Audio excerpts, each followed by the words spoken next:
In Singapore, BYD have already taken over from Toyota. Toyota have historically been the best-selling car manufacturer in Singapore. Now, BYD is way ahead in the sales charts in Singapore. And a similar thing could eventually happen in Toyota's homeland of Japan.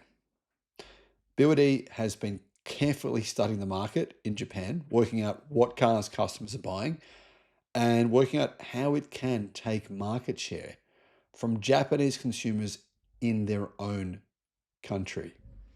This is BYD's little new key car. This is their idea for taking over the Japanese automotive industry. And honestly, the truth is, most people in Japan buy these cars. They buy these small cars. So BYD went and said, well, what are we going to do? Okay, let's just undercut everyone in Japan, make a better small electric key car than them. This is what it is, and this is the price. Hello, my friends. Welcome to the channel. I'm Sam Evans. You're watching the Electric Viking. YouTube's new algorithm means that you're often not getting all of our videos in your feed. There's 7,500. I'm pretty sure you're probably not seeing a lot of them. In the description, there is a link to our newsletter. Click on that and you can get an update every day of all the latest news in the electric car industry. BYD, they are exceptionally aggressive. And they are willing to basically enter any market and do whatever it takes to take market share. They're already taking market share in Japan, but not really at the rate that they expected to be. I mean, the truth is Tesla is actually outselling BYD in Japan, which is bizarre. But that's probably about to change. In fact, almost certainly about to change. Now, this car isn't just for Japan, by the way. It's going to be sold in other markets as well, but it's primarily, really the truth is, BYD just developed this car primarily for the Japanese car market. Now, it's going to officially debut at the Tokyo Motor Show, which is on the 29th of October. However, we know that this K car will be called the BYD Racco. Racco, R-A-C-C-O. Yeah, interesting. Anyhow, it's going to have a four-door layout with rear sliding doors with their rails positioned above the rear wheel arches, and the rear side windows feature privacy glass. Yeah, I mean, all, the stuff that, to be honest, most cars get these days. Now, what does it get that is interesting? First of all, overall length is 3.4 meters long. That's the size of a K car in Japan. If they're bigger than that, they don't qualify for certain purchase incentives and parking incentives and all kinds of incentives. So they're quite small, 3.4 meters long, but obviously because they're a box, they are more practical than what you'd think. Width, though, is also quite narrow. They're 1,480 millimeters wide. It's about 1.5 meters wide. Height is actually relatively high, 2 meters high, 2,000 millimeters. Meaning, yeah, these things literally are a box. Fully electric drivetrain, there's a 20 kilowatt hour battery pack. Estimated range is 180 kilometers.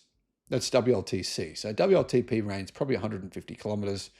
Really, probably about 90, maybe 80 or 90 miles of EPA range. Doesn't sound like much, but for most people in Japan, it's enough.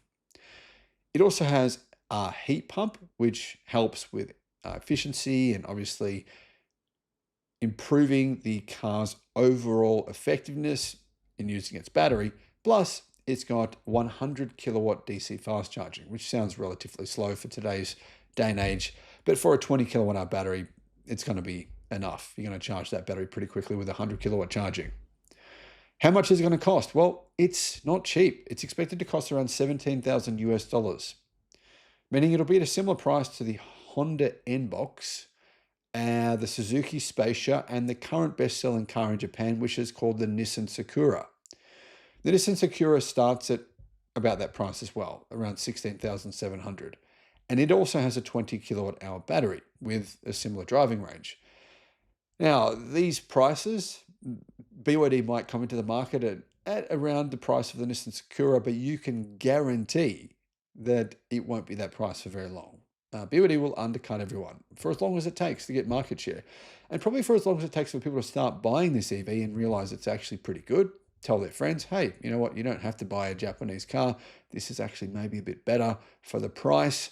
and ultimately BYD will eventually take massive market share in Japan. It's inevitable. They're pretty good at it. They're good at disrupting markets, figuring out what a car market wants, and at being very, very effective in giving customers what they want at the prices they want to pay.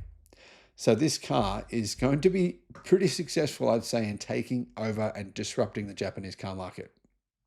To give you an idea on market share, right? Nearly 40% of all cars sold in 2024 were kei cars or K cars, whatever you call them. They have a massive market share in Japan. Now, some reports say it's going to cost 13,000 US dollars. Some say 17. I'm going to guess it's more like 13,000 US dollars. This is not the price in China. If they priced it at 13,000 US dollars in China, they'd probably sell three in a car market of 32 million cars a year.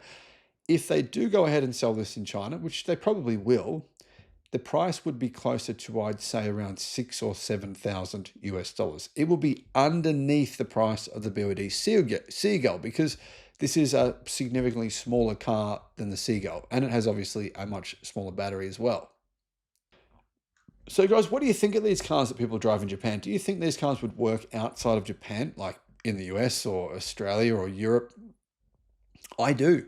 I really do. I think as long as they can do the speed limit, as long as they can do 110 or 100 kilometers an hour, then I don't see why they shouldn't be a good option as a second car. I don't know why we need, as particularly as a second car or as a car for, say, a first car or for someone living in a really dense city. I think this would be a really practical and good option. I can see why the Japanese have adopted them. They just make sense. And I mean, also, you're not wasting money on a vehicle with a massive battery that you're never actually going to use, or in fact, maybe not never, but 99% of the time you're not going to actually need. So I think these are great, particularly as a second car. And I mean, I'd say BYD, hopefully they can sell them in other markets. They're probably not going to, because I'm going to guess that they're going to look at the market and say, well, no one's buying kei cars in that country, so we won't bother with that. But, they should. I think this would be a good option. It'd be really good at actually reducing the amount of materials, batteries, etc., that go into every car that is sold. Let me know your thoughts. Thanks for watching.